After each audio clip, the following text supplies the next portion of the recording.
Yo, so we got one of my favorite people here, Jay Smooth, and it's really dope because it's awkward and dope to interview one of my best friends, but because we talk all the time. But it's super dope because I want people to understand what type of person Jay Smooth really is, and then also just to hear from someone who's so experienced and been doing it for such a long time. Like Jay Smooth has been, how long you been dancing? Maybe about 27 years. 20, yeah, since I was 9, 8. What's one of the most memorable moments of your dance career? I think it was the first time I ever traveled outside of America. The first time I ever went to Japan and winning a freestyle session in Japan, and that was the first time I left the country, and just the culture shock, the experience, not even the battles, like that was one part of it, but the biggest part was just the experience of like being somewhere so far away and sharing my talent with different people and different culture. During that time, like you entered a bunch of battles and Cyphers and all kinds of stuff. What's one of the most like iconic battles? In my head, I already have one. It's probably Jay Smooth versus Salah. That was like iconic for me because I don't know if everybody knew, but I looked up to JJ as like one of my biggest inspirations when I first started dancing, because he was the first person I ever saw travel overseas, battle, and not just battle, but beat every opponent. Like there was one battle where he was just going through everybody, It was like, damn. But yeah, so what's one of the most memorable battles for you? It's probably Salah. Yeah, I would say that, because he's just got such a presence, and I'm like one of those kind of people that I get excited when all the odds are against me for some reason. It's just I've always been like that, and I believe in myself so much, and I think that's what's the half of the battle of what's brought me here where I'm at now, and is that belief. And I know that Salah really believes in himself as well, because he's amazing, right? Yeah, he's an amazing artist. So like when two people are very competitive and believe in themselves and also believe that the other person's not as dope as they think they are, so like we're just going, it's a very organic, very heated, very competitive thing. So I think for me that's probably one of the biggest memorable like times for me, is the rivalry that we had. Every battle was like our first battle, and it was funny because he would win one, I would win one, so we just kept like following each other everywhere to different countries. I remember that. And yeah, it's like Ash Ketchum and in Pokemon, Ash had his rival and they would meet everywhere. No, that's really dope. Yeah, Salah was a big inspiration. Still, both of you still inspire me so much. But in that time, like I feel like where the internet was limited and you didn't really get a chance to just scroll or see the person, you had to kind of hunt and search.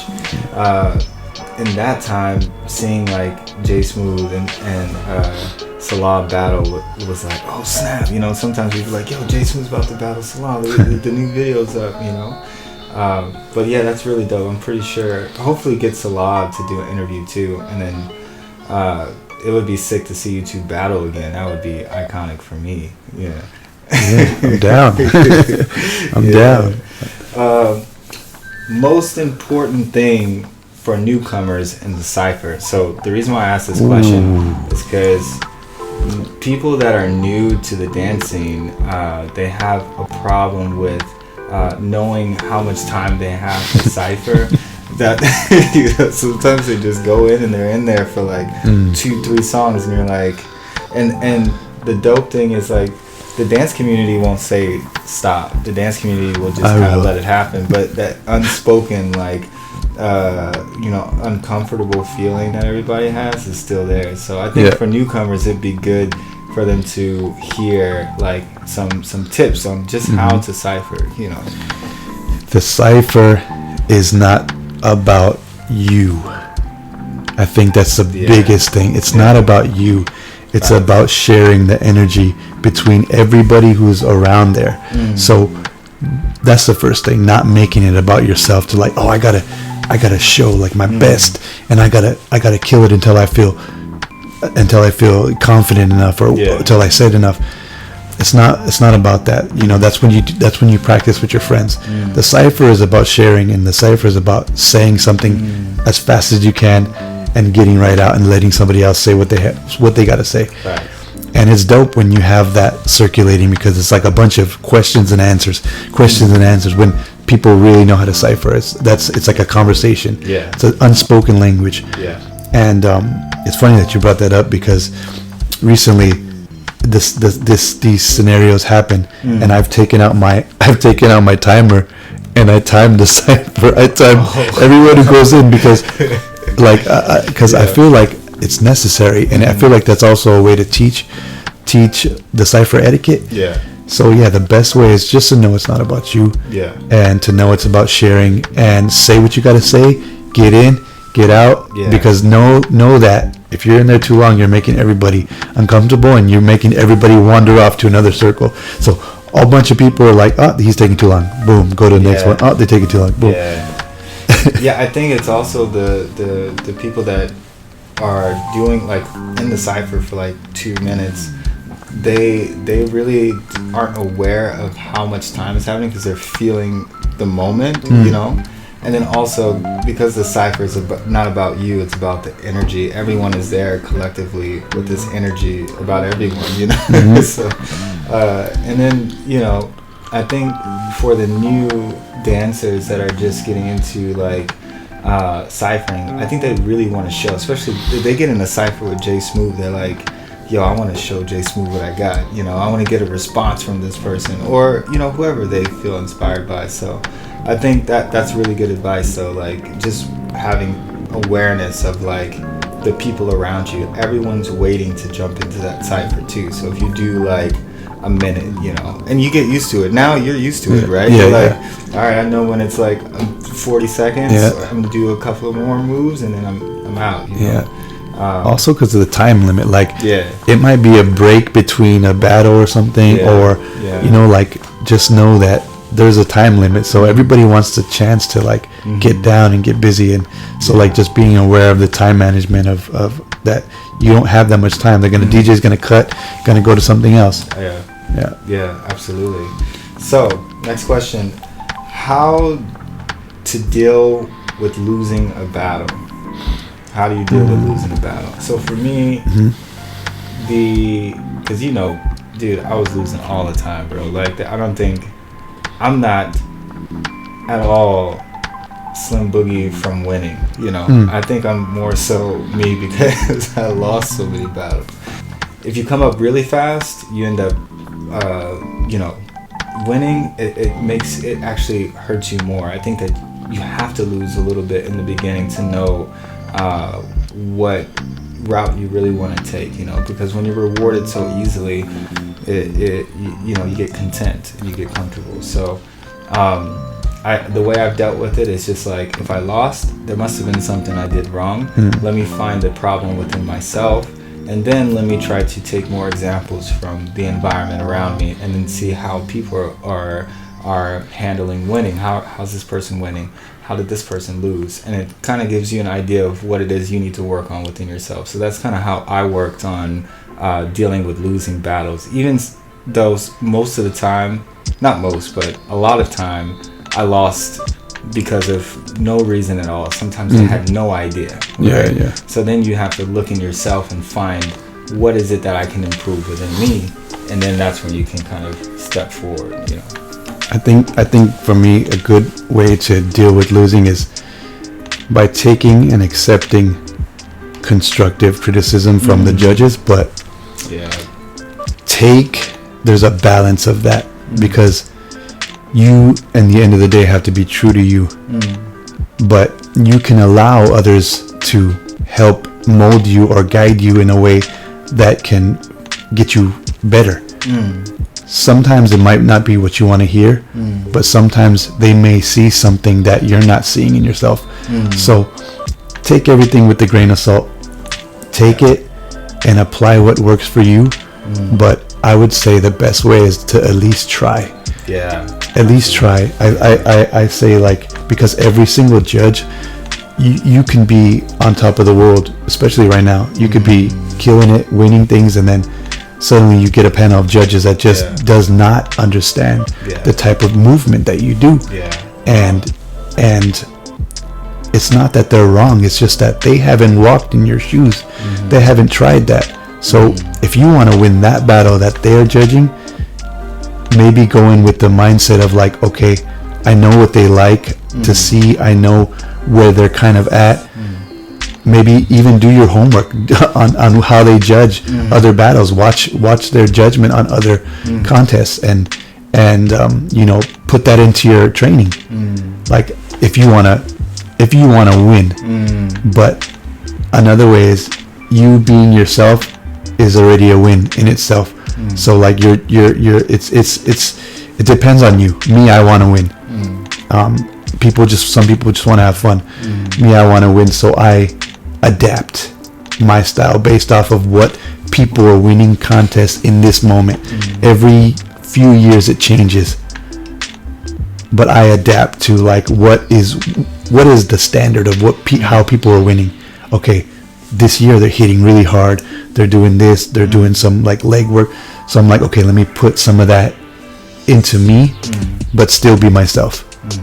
These are elements, and these are you're just fusing these different techniques or different vibes into you, but essentially being yourself at the same time. So it's a balance. I like what you said. Like, I feel like it is really more so, the battles are like a game, you know, and you got to play the game if you want to win, and that makes a lot of sense to you know, the strategy of you know, knowing how to take a loss. You know, it's like you're playing a game. Sometimes a game you lose, and then you try to do things to improve, and you get better, and then you can win. But even with winning, you have to sacrifice certain things. Like, especially when we go into, like, styles and stuff like that. Like, popping has a specific set of rules, I think, that aren't identified by definition, but they're identified by culture. So when you are culturally aware of what popping is, it's a lot more defined with what you need to do in the battles. But if you're not culturally aware, you're going to be entering a battle, and you're going to lose, and you're going to be like, why did I lose? I was doing popping. But it's not that you weren't popping, it's that you probably weren't culturally aware, and that takes time, and that takes, like, losses, that takes experience, that takes you know, traveling to other countries and things like that to actually know how to play that game. And I find that to be one of the most intriguing things about street dance, is that there is no, like, definition of, like, this is how we're judging, this is what what you got to do to win. You know, there's nothing really like that in popping. But what popping and, you know, most street dance styles have is, we have OGs, we have people that have done it for years, we have people that are culturally aware and understand the styles that they do, so they're judging based off the styles that they do. And what you said about making sure that you know, even study and understand how the judges judge is a really good tip, because when you're watching how the judges judge and what they like, you also know what you're putting yourself into by entering a battle that they're judging. So it's your responsibility to also be able to perform in a way where they understand what it is that you're doing. And there's no excuses if you lose, because you have all the tools to play the game, you know? Facts. So yeah, bro, the last question, not really a question, more like just advice to the people that are watching, that are new, even OGs, you know, just people in general. Right now there's a lot of stuff that's been happening, in the dance scene and with people with mental health, physical health, just in general. And I think it's important to hear something from you, maybe words of some inspiring words, or even just affirmations, just things that I feel like a lot of kids really need right now.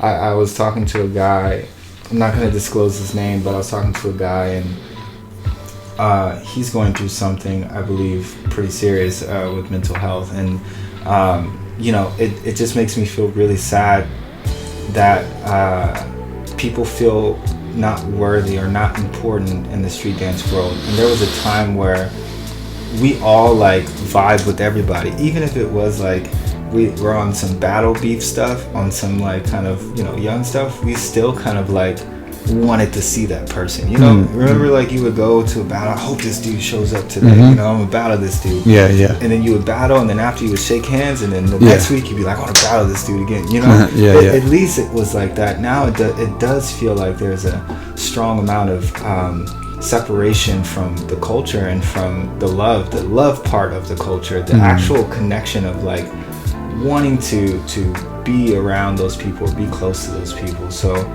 I would love to hear some advice from you. I'm pretty sure the people here would love to hear some advice on how to deal with, like, right now, the separation in the culture, and just how to deal with mental health. Be open to different dance styles, movement. Be open to different opinions, and don't block anything. Be open to everything, and just try your best to like learn every aspect of the street dance that you can, and appreciate it for what it is. But for the most part, just don't forget the love that made you start this dance. Wow. Don't lose that light. That light that made you excited about going to the next event. That light that made you excited to dance with your friends on the weekend. That light that made you excited to enter that battle. That is your purpose. That is your spark. That is the thing that's gonna keep you going. That this is what I've held on to my whole career, and I still get excited, and I still feel goosebumps in my body when I hear a song that I love and I get to dance with my friends. Because every time I feel like I am losing my way, I always stop, reflect back, and really remember what made me love to dance. And a lot of that has to do with the things that got you started. If it's the music, if it's a song, if it's a time period, the 90s, the 80s, listening to these certain vibes that can make you feel something. That's a way to keep it moving forward, and dancing to music that you love, communicating with the people that got you started. I think that's the best way to continue on with the love of the dance, and not lose your way. And just love what you do. When you don't love what you do, it's not going to be fun. It's not fun. And then also really knowing that there's people out there that are not going to understand you, and being okay with that. And also you yourself not going to understand everybody else, not going to understand everybody, and that's okay. Keep the people near you that understand you, and try to be open to people that don't. Wow. Yeah. Damn. Just drop all kinds of bombs and fucking. Man. Yo, thank you, J Smooth, for the conversation, bro. I really appreciate it. I'm pretty sure the people here or that are watching know you, but for the people that don't know you, your Instagram and all that good stuff.